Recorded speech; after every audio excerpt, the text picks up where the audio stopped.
Hi, friends. How are you? Thank you so much for joining us on Instagram Live today as we talk to author Reagan McCauley. She's going to be joining us in just a second. And we have a whole bunch of questions for her. She is an award-winning author of a whole bunch of children's books, and we are going to chat with her about her upcoming book that is being published and released with Pandamonium Publishing House. So let me just in here. Here we go. Let's see. There we go. Hi, Reagan. Hi, How are you? I'm good. How are you doing? Good. How's everything where you are? Going well today? Yeah, Having great. Thursday, is it? It's Wednesday. Is it Wednesday? Oh, yeah, Yeah. Wednesday. Well, You're we right. haven't quite made it over the hump yet. Oh, exactly. So thanks so much for joining us. Absolutely. And I'm so glad you're here to kind of share you with all of our readers and followers. And I want you to tell us about your upcoming book, Peter Littlewing, slated to be released early in 2023 with Pandemonium Publishing House. Let's Yeah. talk about Yes, well, it's a book about Peter, who is a captive southern Tokoweka kiwi bird, and also his friends who are captives as well, and they live at the National Aquarium in New Zealand. Onion is a little blue penguin. She has an inner ear imbalance. Tim is a tuatara. He is a lizard-like reptile, and he has generalized anxiety disorder. They're all very special. And Rangi is a Kia, a kind of parrot, but her wings are clipped. Anyway, these guys embark on a journey through the unfamiliar wilderness of New Zealand in search of three ingredients that will make an elixir that will cure Peter's ailing grandfather. So the quest adventure story basically takes them across the southern island of New Zealand, across the Cook Strait, and back home to the North Island where they live. Awesome. I can't wait for this one to come out. I've already read the manuscript, of course, but I'm really excited for our readers to be able to kind of just touch on new subjects maybe for them that they haven't thought about before. The things that you were talking about that your characters have or envelop or have challenges with is really important because we do see a lot of that happening. And different neurology, different diversity in terms of things like that. We really need to be inclusive when we're writing. And I think that this has a really good place for that. Yeah. Why did you choose New Zealand as the setting? Okay, well, it starts way back when my husband and I found out that Peter Jackson, film director, writer, producer guy, was going to be filming the Lord of the Rings trilogy in New Zealand. And so, of course, we had to check out everything about that we possibly could. And New Zealand just looked like this incredibly beautiful and almost fantastical place. And then we just knew we had to visit, and we decided to make it our sort of pre-wedding honeymoon in Ah, 2003. Yeah, so we went there for a month, 2 weeks in each island, and yeah, that's and the animals there and the landscape are both somewhat familiar, yet so very different from what I'm used to here in Canada, and are so incredibly unique and beautiful. The landscape, the animals, the people. I just knew I had to set my first novel, my first children's novel in this setting. It was incredible. It totally inspired me. wow, that Yeah. sounds amazing.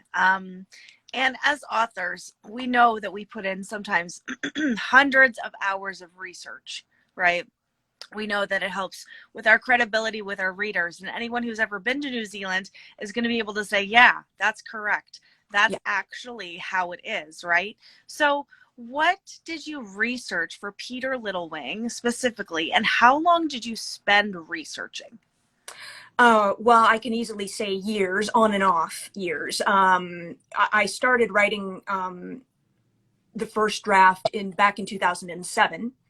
Um, Actually a little before that, but anyway, but I've been researching periodically ever since, basically, including right up till now, not only for books 2, 3, and 4, but still just checking on some things for book 1. The For sure. science, the science gets updated sometimes, especially when you're talking about species.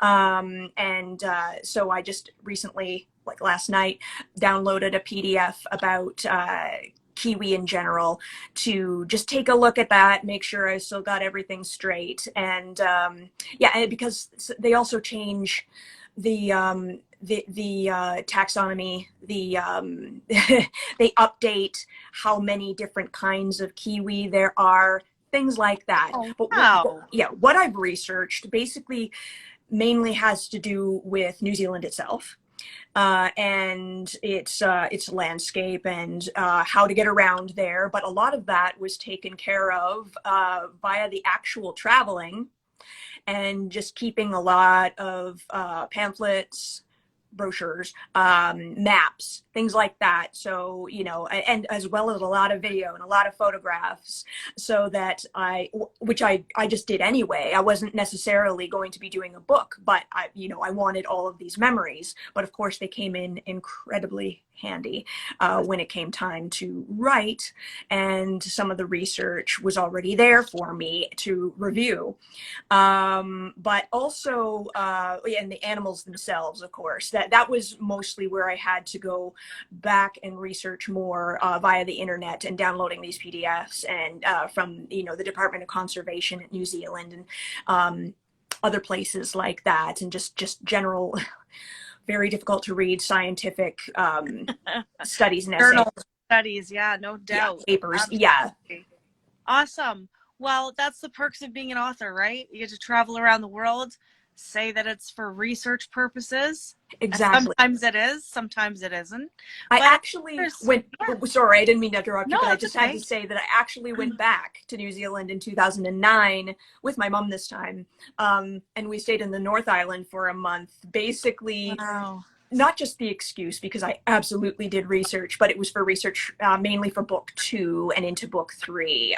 As I knew, I was like, the story was longer than just this one book, and I had discovered that. So we went back, and that was incredible too. So and incredibly useful. Yeah, definitely. Absolutely. Yeah. That's very, very exciting. So, what is the main message of Peter Littlewing, and what do you want your readers to get out of it? Okay. Your Well, readers, this is an 8 to 12-year-old middle grade sweet spot that I'm looking at. But actually, I also, frankly, hope that older readers will read it too. Just those who love fantasy, adventure, quest stories, and anthropomorphic characters. It's all Yeah. good for all of that. And the message, well, you know, the superficial message is it's just a fun questing story, but deeper than that, I'm hoping that people will also be inspired by the characters themselves, these kinds of animals that they are, and New Zealand itself. Particularly, obviously, I want it to ring true for people who live in New Zealand and have been there. But for those who do not, and maybe do not know very much about New Zealand, and particularly about these unusual animals that are indigenous there, kiwi, kia, little blue penguin penguins you can find elsewhere, but and tuatara in particular, just very unusual animals that are there. Maybe not quite as over the top as Australia, Australian animals, but they have some very unusual animals there, and I want people to learn about them. And also, most of these animals are also endangered. So I'm hoping the story inspires people, inspires an empathy for these animals and a love of New Zealand, and just they look into it more and they care more, develop an empathy, and yeah, and then, you know, the more that people know, the more likely they are to want these endangered species in particular, but also New Zealand, which, like everywhere else, is being affected by climate change. You want to preserve these things. You want to help Definitely. save them. Yeah. And that helps people get involved once they have some kind of like idea of, this is what's going on there. This is what's happening. I just read a book about New Zealand. I want to find more out about, I want to find out more about it, that type of thing. So yeah, absolutely. That's such a great message. You have written a number of children's books and have won countless awards for those books. Well, how countless. I can count. I mean, we can visit your website and see exactly how many awards you've actually won, which is a lot. So they're all listed there. But you've written a number of children's books. How does a novel differ from writing in terms of challenges with children's books versus middle grade novels? Did you find that there was a difference? Oh, for sure. But I will just say that in the case of children's books, children's picture books, just because they're shorter doesn't mean they're easier. It's just different. It's just different work. For novels, I just find that it's more kind of more words, more research because you've got more content. It takes more time because of all of those words and all of that content. So that is really the challenge in a nutshell for me with novels, at least on the surface there. Whereas picture books, it's learning to say less and learning to be concise and keeping it to the 1,000 or less words, sometimes more like 500 words, where you're letting the artwork tell some of the story too. It's not all the words. And of course, you're writing for a slightly different age group as well. So it's just a different emphasis, really. Yeah, but the hardest thing I'd say in general, and this would cover both of them, but novels especially, I would say, is learning to cope with the revision process. Oh, wow. Yeah. Doing Editors. that honing and honing and over, drafting and drafting. You just need to come to peace with that. Definitely. And you know what the other thing is too, is that like as editors and as a publisher, we don't edit things out of spite. We don't edit them and come back to you and be like, we actually really hate this. So you know what? Let's give her the gears and let's just make sure that we get her to revise it over and over and over again because we're evil. That's not the reason at all. Even though some people do think that, it's to make the story better, to make it saleable, to make sure that it makes sense, to make sure that all the loose ends are tied up and all of those things. So that was a great answer. Definitely the revision process. That's the biggest complaint that I get from every single author that I talk to. You have to just, even when it's not about an editor or a beta reader or a publisher getting back to you with notes, you've got to revise it a bazillion times anyway. Just come to peace with that. It's actually the heart of writing. And it's a part of your job. Yeah. Let's face it, right? Yeah. The work that has to be put in, this is what you have to do. If you don't want to do the work, then, being an author maybe isn't the easiest thing to, do as a career, right? And I tell people that all the time. If you're going to be an author, you got to get used to feedback and criticism and rejection and all of these different things. So thank you for mentioning that. I do appreciate that. So do you have a writing process and can you explain it and kind of what inspires your work in general? Because you do have a lot of different themes, but you do have a lot of books about animals. So what inspires you? Well, animals obviously do. Locations and animals, whether it's just a type of animal that I want to write about, like a kiwi, for example, or if it's a pet in my life. Even in Peter Little Wing, I managed to sneak in a pet of mine that inspired me because the golden bell frog, which is Poe in the story, which hasn't really been mentioned yet, but golden bell frogs, though they are invasive, they do live in New Zealand.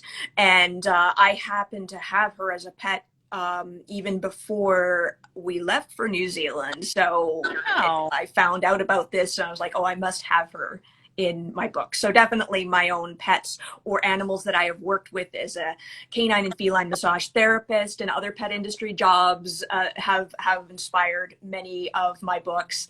And my family, of course. Even in Peter Little Wing, I like to use, I try to get to everybody in my family and very close friends and use their names in there somewhere over the course of these books. So that's what inspires. And as far as the writing process, basically an idea strikes and I try to write it down, just like some notes on it, so that I can hold on to it for a while, because I never know when I'm going to be able to get to it. But when I do, I try to schedule time for outlining and drafting, and then I try to stick to it. Then the revising schedule is basically like like I pick a month or whatever, and 3 days a week I'm doing 2 chapters at a time, and then I just repeat that process over and over again after beta readers, editors, publishers get back to me. So Definitely. Oh, that's awesome. Excellent, excellent process. As your publisher, I approve of that. Thank you. All of our authors. So you've been an author for a long time. Is it 10 plus years? Is it more than 10? Yeah. So do you have any advice for aspiring authors?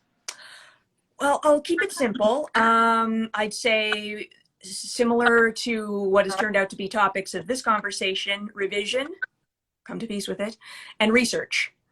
Make sure it's authentic.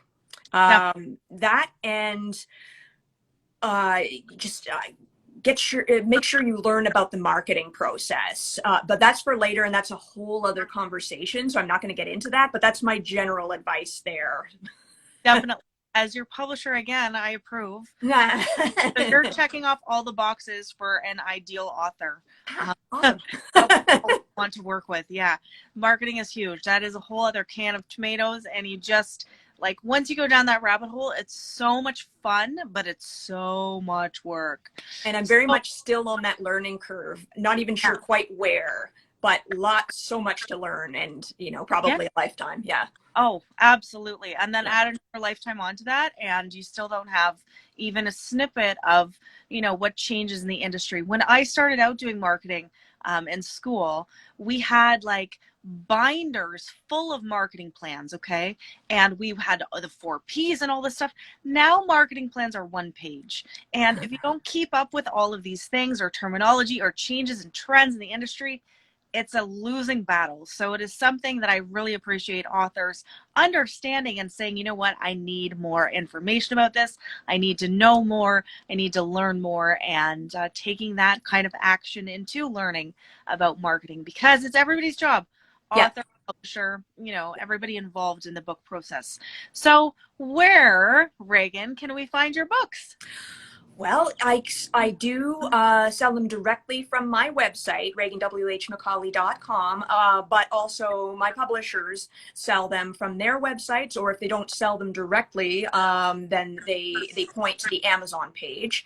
They're available online as well, obviously Amazon, Barnes & Noble, Chapters and Indigo, usually in Canada. Sometimes it takes a little bit of time, but they usually get them.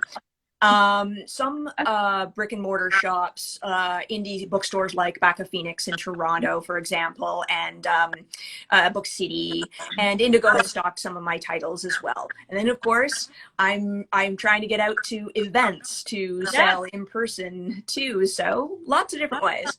Excellent. I'm so glad to hear that.